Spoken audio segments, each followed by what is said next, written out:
What's up, everybody? Michael and Florio from NFL Fantasy here, and fantasy football draft season is in full effect. And because of that, I wanted to give you 5 players that I think are getting drafted too low and 5 players that are getting drafted too high. Let's start off with the players that are getting drafted too low. Coming in at number 5 for me is Marvin Jones Jr., wide receiver from the Jacksonville Jaguars. Look, he's going off the board as the wide receiver 46 in NFL.com drafts.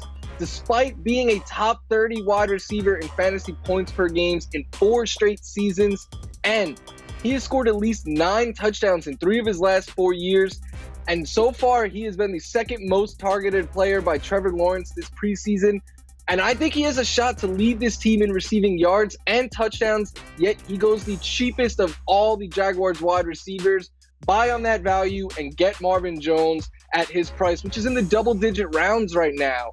Coming in at number 4 is Tua Tagovailoa. Look, I understand he got off to a rocky start in his NFL career, but he is currently going up the board as the 23rd quarterback, and he has breakout upside. He is now a full year removed from that hip injury that we worried would end his football career.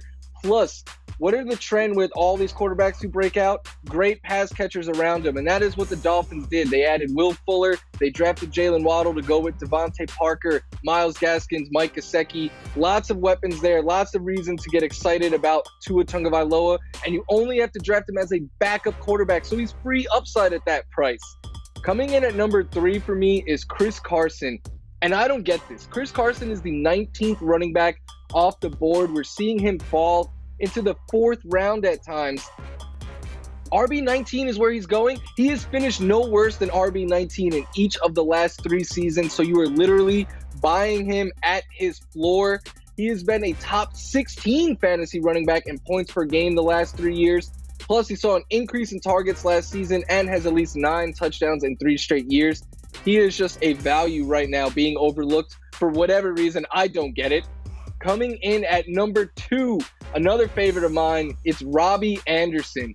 He's the wide receiver 38 right now on NFL.com, but he finished last year as the wide receiver 19, and that was with a career low 3 touchdowns. You expect some positive touchdown regression for Robbie Anderson there. Plus, new quarterback, Sam Darnold. I know sometimes people get worried when there's a quarterback change, but don't with this one. Robbie Anderson has the most yards and touchdowns from Sam Darnold in his career, and last year his 26% target share ranked 4th amongst all wide receivers, not even on his own team. And number 1 is one of my favorite values right now. It is my favorite value. It is Jerry Jeudy coming in at wide receiver 39 on NFL.com, and that is just too low.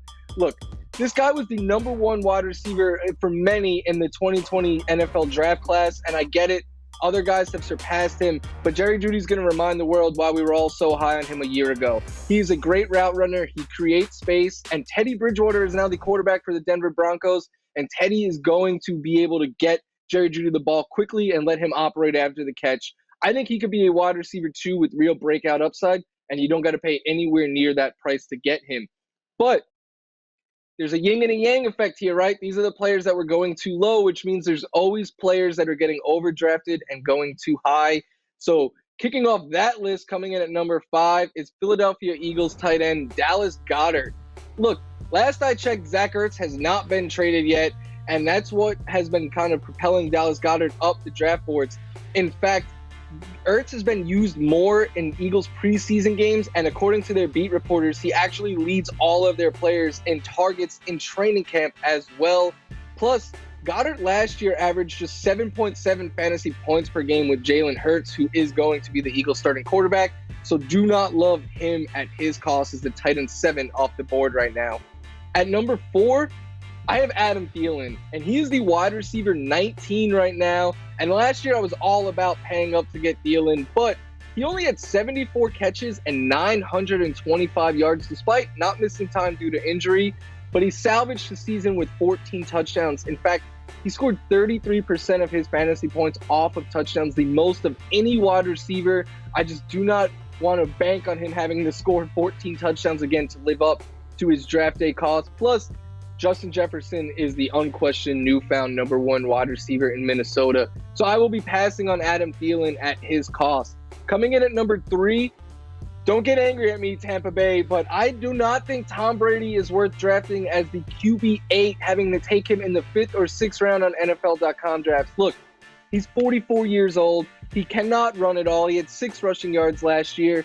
And you could try to spin a off-season knee surgery as a positive any way you want. With a 44-year-old quarterback, to me, that is always going to scare me. Plus, I am not one to pay up for career years. And outside of 2007, last year was Tom Brady's best fantasy season. So I think the risk is too high for a 44-year-old quarterback at that cost. And then at number 2, Tampa Bay, I told you, don't come for me.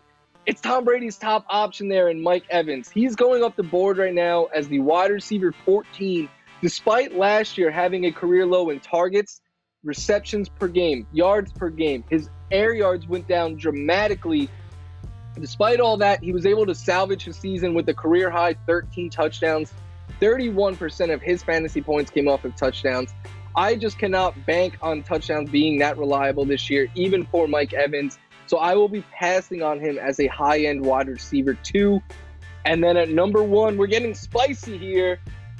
I think George Kittle is going off the board too early. He is going as the 23rd overall pick, the number 2 tight end. And look, I get it. He is awesome. He might be the best tight end in the game.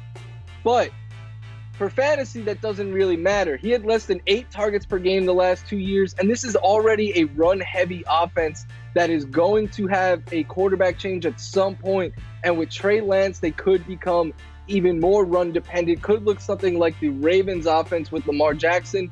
Plus, George Kittle has more competition for targets with Deebo Samuel and Brandon Ayuk than ever before. There is no way I could take this guy as his second tight end over Darren Waller. Give me Darren Waller over him. Sorry to the Bay Areas around the country. But hey, if you haven't signed up for NFL Fantasy, be sure to do it. It's fun, easy to play, and free. Plus, we've got live in-game highlights and player stories to help you crush the competition.